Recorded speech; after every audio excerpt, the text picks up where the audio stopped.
शिमला के शार्पिक पहाड़ की हॉरर स्टोरी।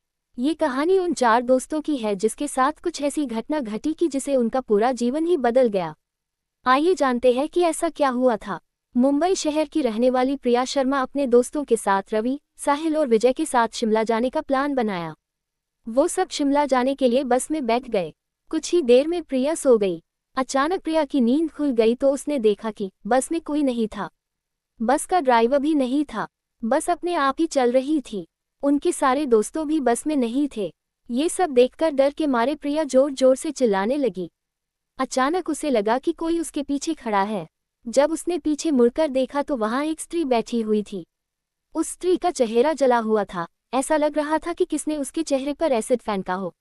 ऐसा भयंकर चेहरा देखकर प्रिया ने चिल्लाना शुरू कर दिया, बचाओ बचाओ बचाओ। और अचानक प्रिया की नींद उड़ गई। वो एकदम डरी हुई और पसीने से पूरी भीग गई थी।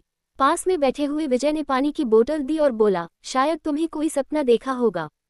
थोड़ी ही देर में सब शिमला पहुंच गए और एक होटल पर रात बिताने के लिए गए। दूसरे दिन वो सब साथ में मिलकर होटल के पास वाले पहाड़ पे घूमने जाने का नक्की किया।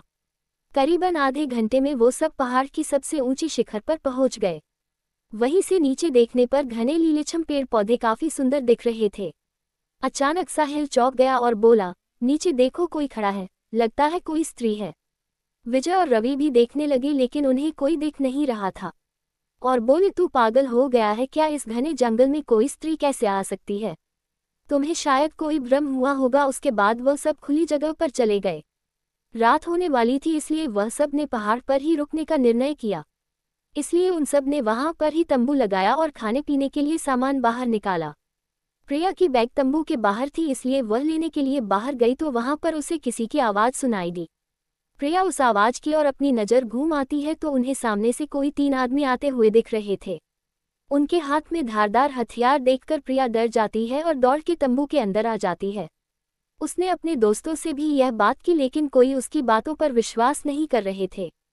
प्रिया चिल्ला कर बोली, आप सब पागल हो गए हो क्या, कोई भी मेरी बातों पर भरोसा नहीं कर रहा है, चलिए मेरे साथ बाहर, मैं आपको बताती हूँ।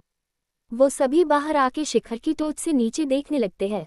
उतने में ही उन सभी को लगता है कि कोई 3 लोग उनकी ओर बढ़ रहे हैं।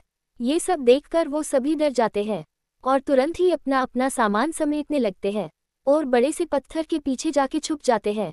थोड़ी ही देर में वो सब ऊपर आ जाते हैं। प्रिया देख रही है कि उनके हाथ पैर और सिर आम आदमी जैसे बिल्कुल नहीं थे। वो सब एक जगह पे बैठ जाते हैं और कुछ तांत्रिक विद्या शुरू करते हैं। उनमें से एक आदमी अपनी हाथों की उंगली को काट देता है लेकिन अंधेरे की वजह से उन्हें कुछ भी ठीक से दिखाई नहीं देता है।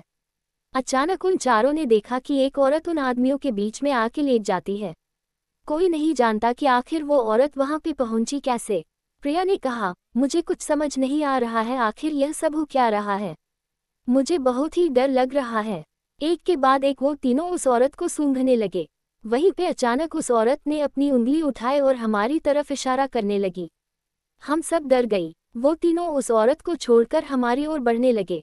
हम सब पहाड़ी से नीचे होटल की ओर दौड़ने लगे। हमारी आवाज़ सुनकर वो तीनों हमारी ओर दौड़ने लगे। प्रिया और साहिल सबसे आगे थे और विजय और रवि उनके पीछे दौड़ रहे थे।